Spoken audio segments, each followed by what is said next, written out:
2 minutes pour comprendre aujourd'hui la lombalgie. En clair, j'en ai plein le dos.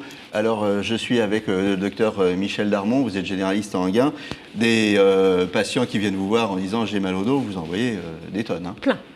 C'est un enjeu majeur. C'est un peu le mal du siècle, non? C'est le mal du siècle, c'est un enjeu majeur de santé publique parce que alors pourquoi? Parce qu'on est assis à l'ordinateur, on ne bouge pas, on ne muscle pas son dos, c'est ça essentiellement. On est trop sédentaire, on a un mode de vie qui ne correspond plus à ce que on devrait faire, on ne bouge pas assez, on ne se muscle pas, on n'a pas assez d'activité physique. On va dissocier deux choses si vous voulez bien. Là, on a un petit peu mal au dos, on n'est pas vraiment dans une pathologie, ouais. Hein, et puis après on a une vraie lombalgie. Alors, on a un petit peu mal au dos, on va parler de ça aujourd'hui. Qu'est-ce qu'il faut faire? Bouger.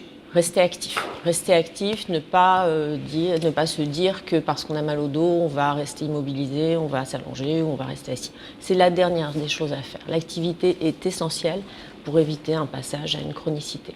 Il faut rassurer le patient, surtout lui dire que non, ça ne va pas et qu'il ne faut pas démultiplier les examens.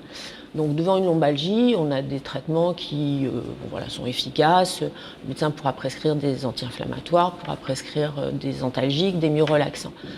Mais surtout, la première chose, c'est de bouger. Faire un peu de gym. Voilà, de la gym. En fait. Il y a des exercices tout simples que vous pouvez faire même assis, vous, à votre bureau. Allez, on pose les mains sur le bureau, on appuie bien fort, on verrouille le dos pour qu'il soit droit et on surélève les jambes. Et là, vous musclez vos abdominaux, vous musclez vos lombaires. Et, voilà. Et ça, c'est quelque chose qu'on peut faire régulièrement. C'est tout bête. On n'a pas besoin pour un stade.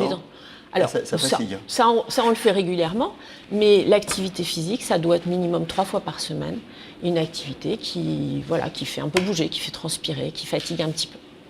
Vous avez la clé. À bientôt. Et d'ici là, portez-vous bien.